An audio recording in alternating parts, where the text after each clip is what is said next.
Okay. Question number 89, we shall see. In a hydrocarbon, okay, in a hydrocarbon, mass ratio of hydrogen and carbon is 1:3. The empirical formula of hydrocarbon is ಅಂತ ಇದೆ ನೋಡಿ. ಇಲ್ಲಿ ಕೊಟ್ಟಿರೋದೇನು? Mass ratio ಕೊಟ್ಟಿದ್ದಾರೆ.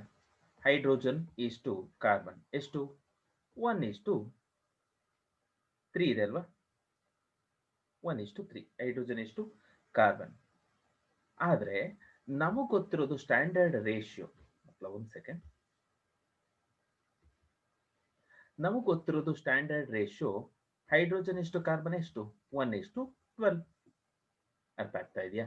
Hydrogen and carbon ratios ಕೊಟ್ಟಿದ್ದಾರೆ, mass ratio. ಆದರೆ actual ratio ಇಷ್ಟು.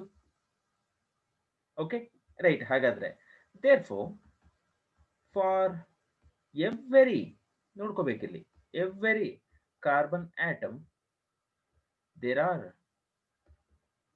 4 hydrogen atoms. ಇದೊಂದು analysis ಅಷ್ಟೇ. ದೇರ್ಫೋರ್ ಎಂಪಿರಿಕಲ್ ಫಾರ್ಮುಲಾ ಏನಾಗಬೇಕು ನೋಡಿ. Therefore empirical formula is equal to CH4. ಸರಿನಾ? Empirical formula CH4. ಇದು ಕೊಟ್ಟಿರೋ ರೇಷಿಯೋ, ಇದು ಸ್ಟ್ಯಾಂಡರ್ಡ್ ರೇಷಿಯೋ. ಹಾಗಾದ್ರೆ ಒಂದೊಂದು ಕಾರ್ಬನ್ಗೂ ಎಷ್ಟು ಹೈಡ್ರೋಜನ್ ಜಾಸ್ತಿ ಆಗ್ತದೆ? 4 ಹೈಡ್ರೋಜನ್. ಸರಿನಾ ಮಕ್ಕಳ? ಎಸ್. ನೆಕ್ಸ್ಟ್ ಕ್ವಶನ್ ನಂಬರ್ 90 ನೋಡೋದಾದ್ರೆ, ಕ್ವಶನ್ ನಂಬರ್ 90 ಏನ್ ಹೇಳುತ್ತೆ ಇಲ್ಲಿ? An organic compound contains carbon, hydrogen and oxygen. Its elemental analysis gave carbon 38.71, hydrogen 9.67%. Agar the empirical formula of the compound is, ನೋಡ್ಕೊಳ್ಳಿ ಇಲ್ಲಿ ಆಕ್ಸಿಜನ್ ಪರ್ಸೆಂಟೇಜ್ ಕೊಟ್ಟಿಲ್ಲ. Percent ಅಂದ್ರೆ 100 ಅಲ್ವಾ? 100 minus ಇವೆರಡು ಮಾಡಿದ್ರೆ ಆಕ್ಸಿಜನ್ ಸಿಕ್ಕೋಗುತ್ತೆ. ನಾನು ಆವಾಗಲೇ ಹೇಳ್ಕೊಟ್ಟಿದ್ದೀನಿ.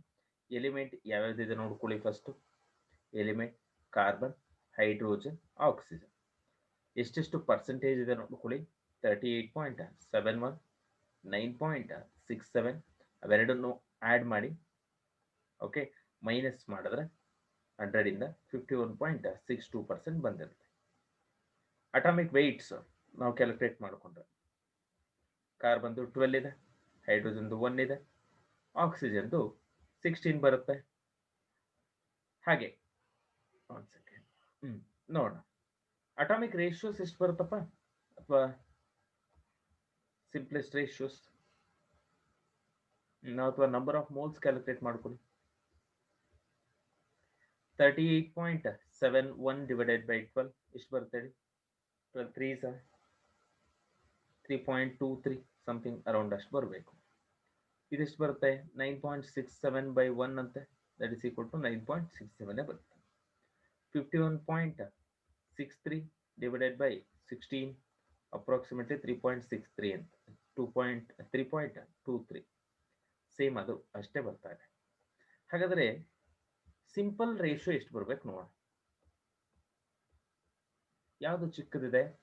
3.23 ಡಿವೈಡೆಡ್ ಬೈ 3.23, 9.67 ಡಿವೈಡೆಡ್ ಬೈ 3.23 ಮಾಡ್ಕೋಬೇಕು ಅದೆಷ್ಟು ಬರುತ್ತೆ ಅಂತ. ಇದು 1 ಬರುತ್ತೆ ಅಪ್ರಾಕ್ಸಿಮೇಟ್ಲಿ, ಇದು 3 ಬರುತ್ತೆ, ಇದು 3.23 ಡಿವೈಡೆಡ್ ಬೈ 3.23 ಅದು ಕೂಡ ಅಪ್ರಾಕ್ಸಿಮೇಟ್ಲಿ 1.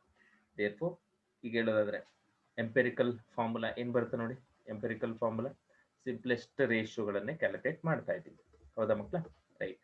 ಅದು ಬಂದ್ಬಿಟ್ಟು ಕಾರ್ಬನ್ 1 ಇದೆ, ಹೈಡ್ರೋಜನ್ 3 ಇದೆ, ಆಕ್ಸಿಜನ್ 1 ಇದೆ. ಸೊ CH3O ಬರ್ತಾ ಇದೆ. Is it clear? ಓಕೆನಾ? CH3O. ನೆಕ್ಸ್ಟ್ ಸೊ ಆಪ್ಷನ್ ಯಾವ್ದು ಬರಬೇಕು? Option A. Next question number 91. A hydrocarbon is composed of 75% carbon. ಉಳ್ಕೊಂಡಿರೋದೇನು ಉಳ್ಕೋಬೇಕು? ಹೈಡ್ರೋಜನ್ ಇರಬೇಕು 25%. The empirical formula of the compound is. ಹಾಗಾದ್ರೆ ನೋಡಿ 75% ಅಂದ್ರೆ 75% ಅಂತಂದ್ರೆ ನೋಡ, ಈಗ ಕಾರ್ಬನ್ ಅಂಡ್ ಹೈಡ್ರೋಜನ್ ಎರಡೇ ಇರೋದು. ಇದ್ರದ್ದು 75% ಇದೆಯಂತೆ, ಇದ್ರದ್ದು 25%. 75 ಇದ್ರದ್ದು ಅಟಾಮಿಕ್ ಮಾಸ್ 12, ಇದ್ರದ್ದು 1. 75/12 ಅಂತಂದ್ರೆ ಅಪ್ರಾಕ್ಸಿಮೇಟ್ಲಿ ಇದು ಗೊತ್ತಿರಬೇಕು 6.25 ಅಂತೆ. ಇದು ಅಪ್ರಾಕ್ಸಿಮೇಟ್ಲಿ 25 ಬಂದಿರುತ್ತೆ. ಸಿಂಪ್ಲೆಸ್ಟ್ ರೇಷಿಯೋ 1:4 ಬಂದಿರುತ್ತೆ. So approximately empirical formula is going to be equal to what? CH4 ಬರುತ್ತೆ. ನೋಡಿ ಅವಾಗಲೇ ಮಾಡಿದೀವಿ ಗೊತ್ತಲ್ಲ, ಈ ಪ್ಯಾಟರ್ನಲ್ಲಿ ಎಲಿಮೆಂಟ್ ಇದೆ, ಪರ್ಸೆಂಟೇಜ್ ಇದೆ, ಅಟಾಮಿಕ್ ವೇಟ್ ಇದೆ, ನಂಬರ್ ಆಫ್ ಮೋಲ್ಸ್ ಇದೆ, ಸಿಂಪಲ್ ರೇಷಿಯೋ ಕೂಡ ಇದೆ. ಸಿಂಪಲ್ ರೇಷಿಯೋ ಕ್ಯಾಲ್ಕುಲೇಟ್ ಮಾಡಿದ್ಯಾ? So CH4 you got. So option D ಸರಿನಾ? Next question number 92. 12 gram of magnesium will react completely with hydrochloric acid to give ಅಂತ ಇದೆ. ನೋಡಿ ಇದು ತುಂಬಾ ಇಂಪಾರ್ಟೆಂಟ್. ಆಗ ನಮಗೊಂದು ಈಕ್ವೇಶನ್ ಗೊತ್ತಿರಲಿ, ಮೆಗ್ನೀಷಿಯಂ ರಿಯಾಕ್ಟ್ಸ್ ವಿತ್ HCl, ಓಕೆನಾ, HCl to giving rise to MgCl2 plus hydrogen. ನೋಡಿ ಮಕ್ಕಳ, ಇಲ್ಲಿ ಎಷ್ಟು ಕ್ಲೋರಿನ್ ಇದೆ? 2. ಎಷ್ಟು ಹೈಡ್ರೋಜನ್ ಇದೆ? 2. ಹಾಗಾದ್ರೆ ನೋಡಿಲಿ, 1 mole react with 2 moles of HCl to form 1 mole of hydrogen. ಅದೇ ತರ ಹಾಫ್ ಮೋಲ್ ಏನಾದ್ರೂ ರಿಯಾಕ್ಟ್ ಆದ್ರೆ ಇದೆಷ್ಟು ಬರುತ್ತೆ? ಹಾಫ್ ಮೋಲ್ ಅಂತ. ಆಬ್ವಿಯಸ್ಲಿ ಅಷ್ಟೇ ಬರಬೇಕಲ್ವಾ? ಸೊ ಈಗ ಹೇಳಿ ಆನ್ಸರ್ ಎಷ್ಟು ಬರಬೇಕು ಅಂತ. ಕರೆಕ್ಟ್. So option B. ಅಷ್ಟೇ, ಮೋಲ್ ಕಾನ್ಸೆಪ್ಟ್ ಸ್ವಲ್ಪ ಐಡಿಯಾ ಇದ್ರೂ ಈಸಿಯಾಗಿ ಅರ್ಥ ಆಗ್ಬಿಡುತ್ತೆ. Next question number 93. 20 kg of nitrogen and 3 kg of hydrogen are mixed to produce NH3. The amount of NH3 formed is ಅಂತ ಕೊಟ್ಟಿದ್ದಾರೆ. ಗೊತ್ತಿರೋದೇ ಅದು ನೋಡಿ, N2 plus 3H2 giving rise to 2NH3 ಅಂತ. ಮಕ್ಕಳ ನೋಡ್ಕೊಳ್ಳಿ, ಇಲ್ಲಿ 28 gram reacts with, ನೆನ್ಪಿಟ್ಕೋಬೇಕು, 3 2s 6 gram to giving rise to 17, correct ಅಲ್ವಾ? 17 into 2 34 gram ಅಂತ. ಓಕೆ, ಈಗ ಬೇಸಿಕ್ ರೇಷಿಯೋಸ್ನ ತಗೊಂಡ್ರೆ 14 grams reacts with 3 grams of hydrogen to form 17 gram ಅಂತ. ಅರ್ಥ ಆಗ್ತಿದೆಯಾ? ಹಾಗಾದ್ರೆ ಇಲ್ಲಿ ನೋಡೋದಾದ್ರೆ ನಾವು ಇನ್ ದಿಸ್ ಒನ್ ಎಸ್ಪೆಷಲಿ ಎಷ್ಟು ಕೊಟ್ಟಿದ್ದಾರೆ? ಹೈಡ್ರೋಜನ್ 3 kg ಕೊಟ್ಟಿದ್ದಾರೆ. ಇಲ್ಲೇ ಇದೆಯಲ್ಲ, 3 kg ಕೊಟ್ಟಿದ್ದಾರೆ. ನೈಟ್ರೋಜನ್ ಎಷ್ಟು ಬರಬೇಕಾಗಿತ್ತು? ಎಷ್ಟು ಇರಬೇಕಿತ್ತು? 20 kg. ಅರ್ಥ ಆಗ್ತಿದ್ಯಾ? ಓಕೆ, ಈಗ ನೋಡಿ ಒಂದ್ಸಲ, in this one hydrogen 3 kg, nitrogen 20 kg, but 3 kg of hydrogen can react with how much? 14 kg only. Correct ನಾ? ಅರ್ಥ ಆಗ್ತಾ ಇದೆಯಾ? ಎಸ್, ಇಲ್ಲಿ ಕೊಟ್ಟಿರೋ ಅಮೌಂಟ್ಗಳನ್ನೇ ನೋಡಿಪ್ಪ, ಗ್ರಾಮ್ಸ್ ಅಲ್ಲಿ ಕೊಟ್ಟಿದ್ದಾರೆ, ಕೆಜಿ ಕನ್ವರ್ಟ್ ಮಾಡ್ಕೊಳ್ಳಿ. ಇದನ್ನ ಏನು ದೊಡ್ಡ ವಿಷಯ ಏನಲ್ಲ. 3 kg ಅಂತೆ, ಇದು 14 kg ಆಗುತ್ತೆ. ಇದು ಎಷ್ಟಾಗಬೇಕು? 17 kg ಅಷ್ಟೇ. ಈ ಹೈಡ್ರೋಜನ್ ಕಂಪ್ಲೀಟ್ ಆಗಿ ರಿಯಾಕ್ಟ್ ಆಗೋದಿಕ್ಕೆ ಅಟ್ಲೀಸ್ಟ್ 14 kg ಬೇಕಾಗಿತ್ತು, ಹೌದಾ? ಬಟ್ ಅಲ್ಲಿ ಕೊಟ್ಟಿದ್ದಾರೆ 20 kgನೇ ಕೊಟ್ಟಿದ್ದಾರೆ. ದ ಥಿಂಗ್ ಈಸ್, ಇವೆರಡರ ಲಿಮಿಟಿಂಗ್ ರಿಯೇಜೆಂಟ್ ಯಾವುದು ಇದೆ? ಫಸ್ಟ್ ಖಾಲಿ ಆಗ್ತಾ ಇರೋದು ಲಿಮಿಟಿಂಗ್ ರಿಯೇಜೆಂಟ್, ಎಕ್ಸಸ್ ರಿಯೇಜೆಂಟ್ ಅಂತ. 14 kg ಸಾಕಾಗತ್ತೆ, ಬಟ್ ಕೊಟ್ಟಿರೋದೆಷ್ಟು? 20 kg. ಇನ್ನು 6 kg ಉಳ್ಕೊಳ್ಳುತ್ತೆ. ಹಾಗಾದ್ರೆ ಬರೋದೆಷ್ಟು kg ಅಂತೆ? 17 kg ಓನ್ಲಿ. ಅರ್ಥ ಮಾಡ್ಕೋಬೇಕು, because hydrogen is the limiting reagent. ಹೇಳ್ಬೋದಾ? Yes, option A. ಇದು ಅರ್ಥ ಆಗಿದೆ ಅನ್ಕೊಂತೀನಿ. 3 ಗ್ರಾಮ್ಸ್ಗೆ 14 ಗ್ರಾಮ್ ಸಾಕಾಗುತ್ತೆ, ಅಥವಾ 3 kgಗೆ 14 kg ಸಾಕಾಗುತ್ತೆ. ಬಟ್ ಇದು 20 kg ಕೊಟ್ಟಿದ್ದಾರೆ, ಇನ್ನು 6 kg ಉಳ್ಕೊಳ್ತಿದೆ. ಹಾಗಾದ್ರೆ ಫಸ್ಟ್ ಖಾಲಿ ಆಗೋದು ಯಾವುದು? Hydrogen. Okay, good, option A. Next ನೋಡೋಣಂತೆ. 20 kg of hydrogen and 32 kg of oxygen are reacted to produce H2O liquid. The amount of water formed after completion of reaction is ಅಂತ ಕೇಳಿದ್ದಾರೆ. ಎಷ್ಟು ಬರುತ್ತೆ ಅಂತ ಹೇಳಿ. ಅಲ್ಲೂ same method, H2 plus O2 giving rise to H2O.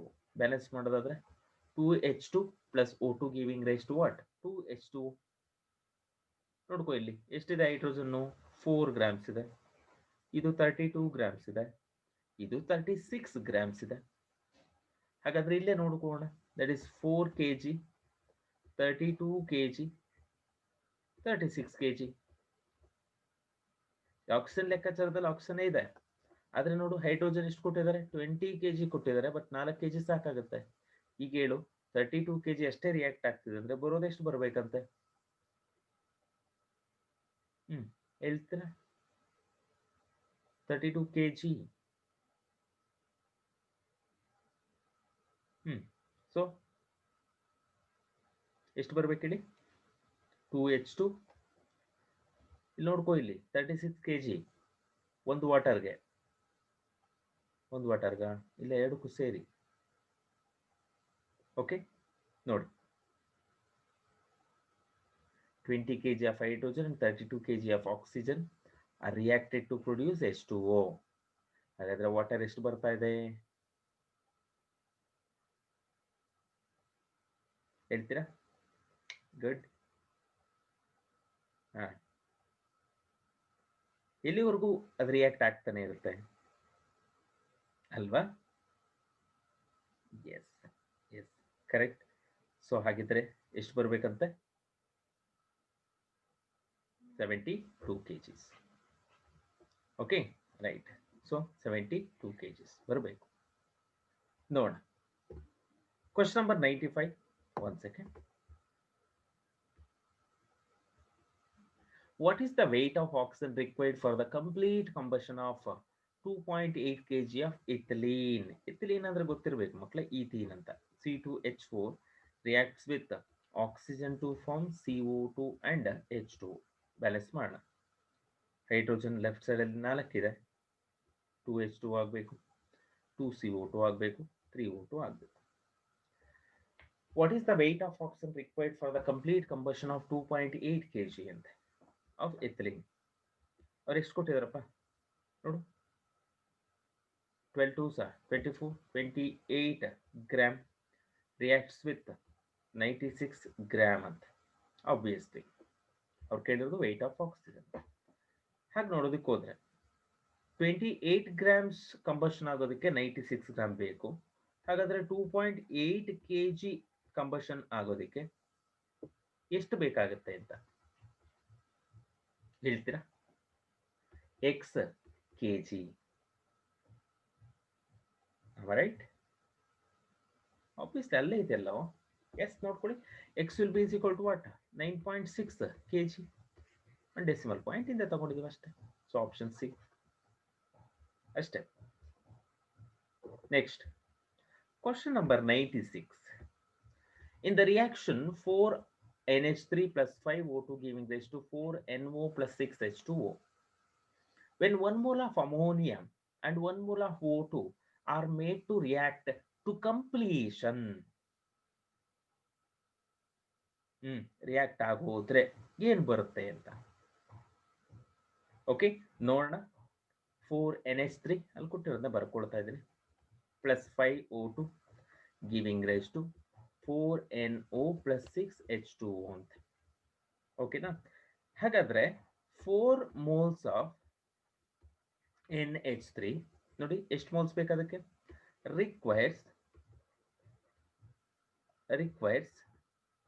5 moles of water O2. ಅರ್ಥ ಆಗ್ತಿದ್ಯಾ? 5 moles of O2 ಬೇಕೇ ಬೇಕಂತ.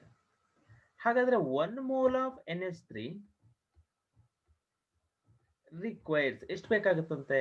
5/4 moles. That is equal to what? 1.25 moles of O2. 1.25 moles of O2. ಹಾಗೆ ನೋಡಿ,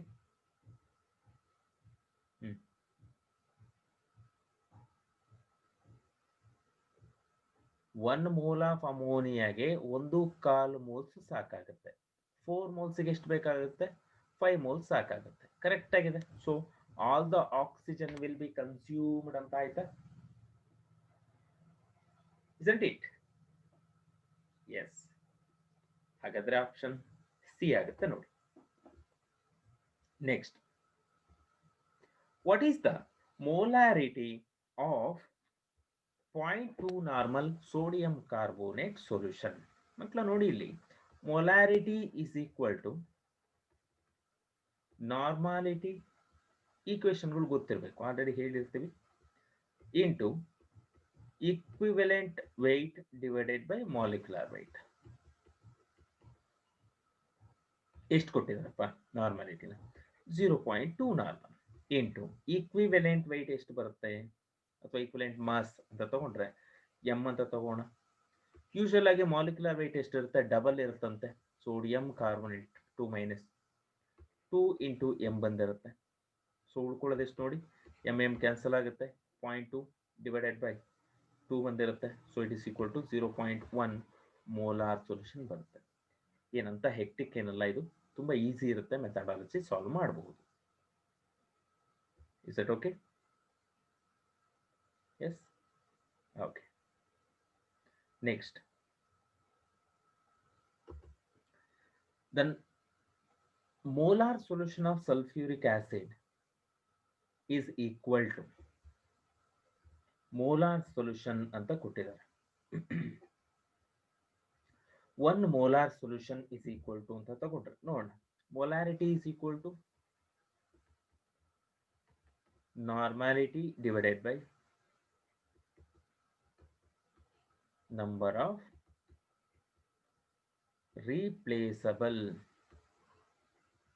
ಎಂತ ಆಟಮ್ ಅಂತೆ? Hydrogen atoms. ಇಲ್ಲಿ ಎಷ್ಟು ಬರುತ್ತಪ್ಪ? ಹೈಡ್ರೋಜನ್ ಅಂತ ತಗೊಂಡ್ರೆ H2SO4 ಅಲ್ಲಿ it is going to be 2H+ releases. It is releasing 2H+, ಅಂದ್ರೆ ಡೈಬೇಸಿಕ್ ಅಂತ ಆಯ್ತು. ಹಾಗಾದ್ರೆ molar solution of sulphuric acid ಅಂತ ತಗೊಂಡಿದ್ದಾರೆ. ಎಷ್ಟು ಕೊಟ್ಟಿದಾರಪ್ಪ ಅದು? ಮೋಲಾರ್ ಸೊಲ್ಯೂಷನ್ ಎಷ್ಟು ಒಂದಷ್ಟು ಇರುತ್ತೆ. ನಾರ್ಮಾಲಿಟಿ ಎನ್ ಅಂತೆ, ಡಿವೈಡೆಡ್ ಬೈ ಎಷ್ಟು?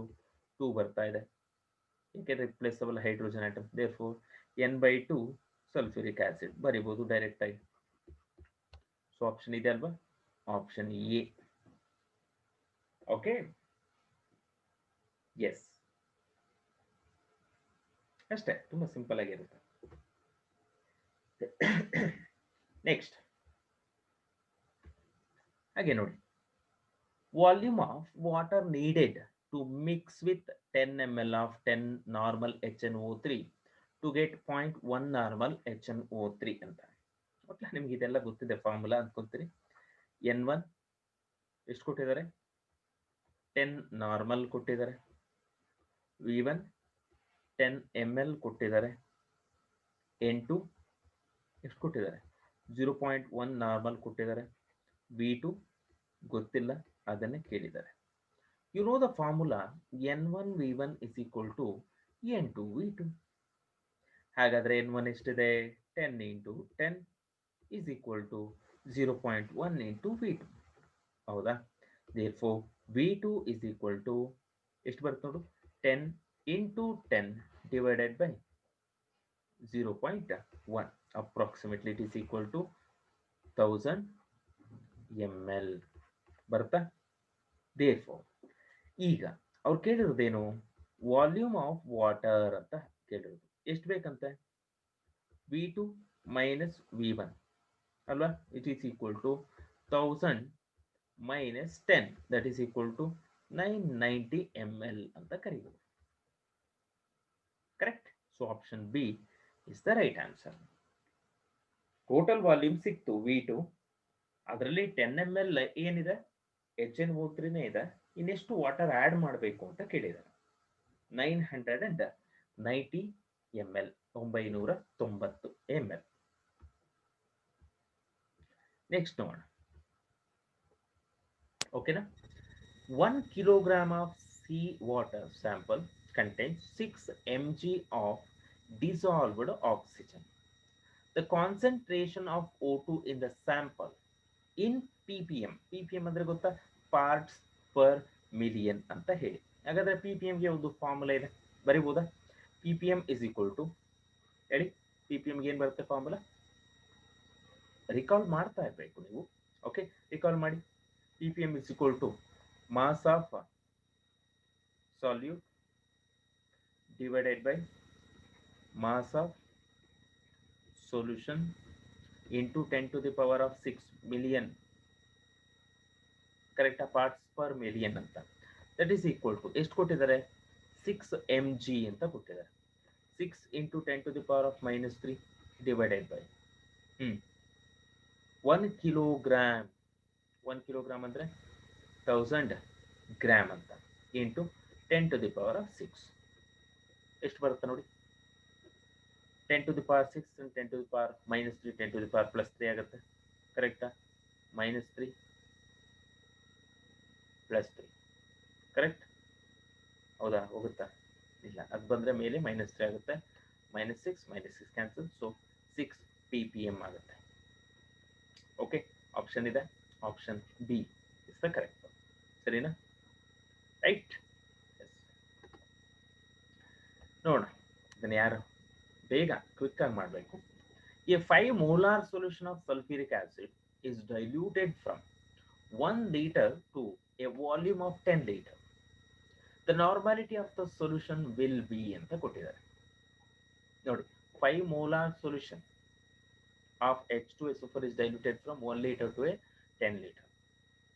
5 molarity 5 molar ಇದ್ದಿದ್ದು 10 ಯಾವುದು 1 ಲೀಟರ್ ಇದ್ದಿದ್ದನ್ನು 10 ಲೀಟರ್ ಮಾಡೋದು ಈಗ ಅವ್ರು ಕೇಳ್ತಾರೇನು ನಾರ್ಮಾಲಿಟಿ ಆಫ್ ದ ಸೊಲ್ಯೂಷನ್ ಈಸ್ ನಮ್ಗೆ ಗೊತ್ತು ಫಾರ್ಮುಲಾ ನೋಡ್ಕೊಂತ ಹೋಗಿ 5 molar H2SO4 is equal to 10 normal H2SO4 double ಇದ್ದೇ ಇರುತ್ತೆ because it's a dibasic then formula apply ಮಾಡಿ N1V1 is equal to what N2V2 ಬರ್ದಿದ್ದೀವಿ ದೆನ್ ನಾರ್ಮಾಲಿಟಿ ಎಷ್ಟಿತ್ತು ಮೊದಲಿಗೆ 10 ಹೌದು ಕರೆಕ್ಟಾ ಇಂಟು ವಾಲ್ಯೂಮ್ ಎಷ್ಟಿತ್ತು 1 litre is equal to normality ಗೊತ್ತಿಲ್ಲ into 10 right therefore N2 is equal to 1 normal ಓಕೆನಾ 5 molar ಇದ್ದಿದ್ದು ಡೈಲ್ಯೂಷನ್ 2 ಟೈಮ್ಸ್ ಜಾಸ್ತಿ ಆದರೆ ಕರೆಕ್ಟಾ ನೋಡಿ ಎಷ್ಟಾಗಿದೆ 1 ಲೀಟರ್ ಇದ್ದು 10 ಲೀಟರ್ ಆಯಿತು ಮೊಲಾರಿಟಿ ಏನಾಯಿತು ಕಡಿಮೆ ಆಗ್ತಾ ಬಂತು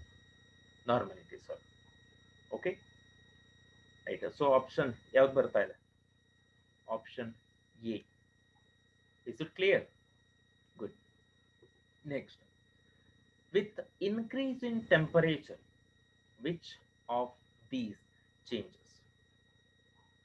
temperature independent and temperature dependent ಅಂತ ಕರೀತಾರೆ ನೋಡಿ ಯಾವ ಒಂದು ಕಾನ್ಸಂಟ್ರೇಷನ್ ಟರ್ಮ್ ವಾಲ್ಯೂಮ್ ಮೇಲೆ ಡಿಪೆಂಡ್ ಆಗಿರುತ್ತೆ the one which is the concentration term which is dependent on the volume correct which is going to be dependent on temperature ಯಾಕೆ when you increase the temperature volume also going to increases volume ಜಾಸ್ತಿ ಆಗ್ತಿದೆ ಅಂದ್ರೆ ನೆನಪಿಟ್ಕೊ volume occupancy ಜಾಸ್ತಿ ಆದ್ರೆ number of ions will be also spreading there ಆ spread ಆಗ್ತಿದೆ ಅನ್ನೋದಾದ್ರೆ availability of number of ions in this particular ಎಷ್ಟು ಒಂದಷ್ಟು ಜಾಗದಲ್ಲಿ ಏನಾಗುತ್ತೆ ಕಮ್ಮಿ ಆಗುತ್ತೆ concentration suddenly decreases okay right in that way which with increase in temperature which of these changes ಅಂತ ಕೇಳಿದ್ದಾರೆ ಹೇಳ್ತೀರಾ ಮೊಲಾಲಿಟಿ ಟೆಂಪರೇಚರ್ ಡಿಪೆಂಡ್ ಆಗುತ್ತಾ number of moles in KG of the solvent ಇಲ್ಲ ವೆಯ್ಟ್ ಫ್ರಾಕ್ಷನ್ ಅಥವಾ ಮಾಸ್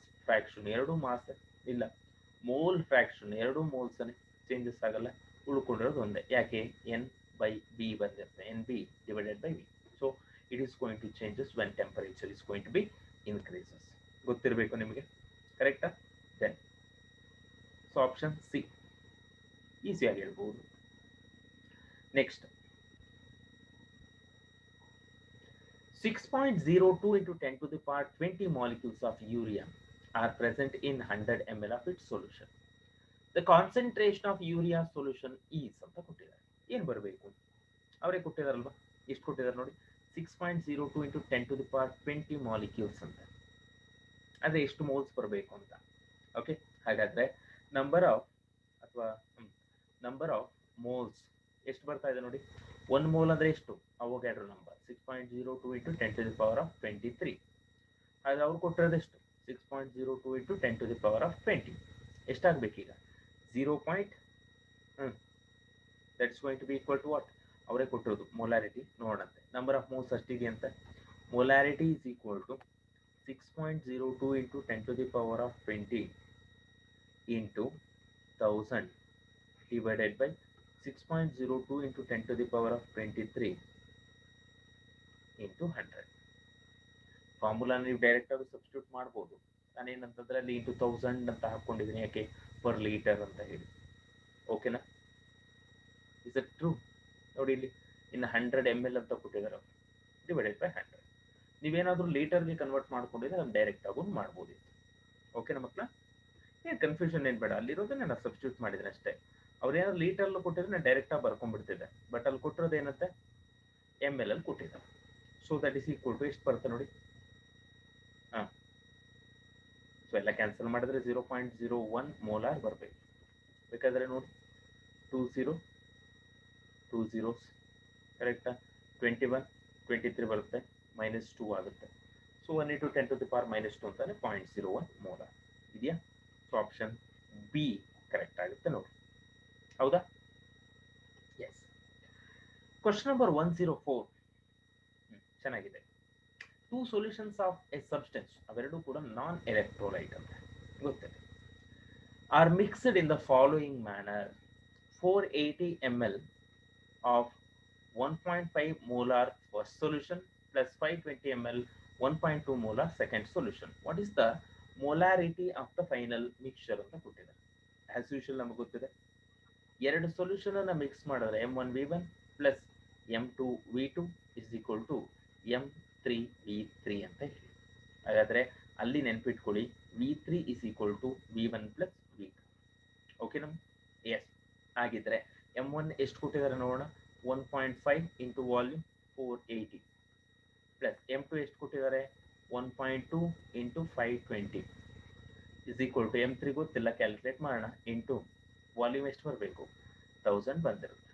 ಹಾಗಾದ್ರೆ M3 is equal to ನೋಡ್ಕೊಳ್ಳಿ ಇಲ್ಲಿ 480 into 1.5 into ಅಲ್ಲ ಪ್ಲಸ್ ಆಗಬೇಕದು, plus 520 into 1.2 divided by 1000 calculate ಮಾಡಿದ್ರೆ 1.344 ಮೋಲಾರ್ ಬಂದಿರುತ್ತೆ. ಬೇಕಾದ್ರೆ ಕ್ಯಾಲ್ಕುಲೇಷನ್ ಮಾಡಿ ನೋಡಿ. ರೈಟ್ ಮಕ್ಕಳ, ಇದು ಇಷ್ಟು ಆಗಿತ್ತು some basic concepts of chemistry chapter. ನಿಮ್ಗೆ ಯಾವುದೇ ಡೌಟ್ಸ್ಗಳಿದ್ರು ಕೂಡ, ಓಕೆ, ನಿಮ್ಗೆ ಯಾವುದೇ ಡೌಟ್ಸ್ಗಳಿದ್ರು, ಏನೇ ಒಂದಷ್ಟು ಪ್ರಾಬ್ಲಮ್ಸ್ಗಳು ಅರೈಸ್ ಆದರೂ ಕೂಡ, without any hesitation you must clarify those doubts. Okay, doubt clarification session ಇರುತ್ತೆ, ಅದರಲ್ಲಿ ಮೀಟ್ ಆಗೋಣ ಮತ್ತೆ.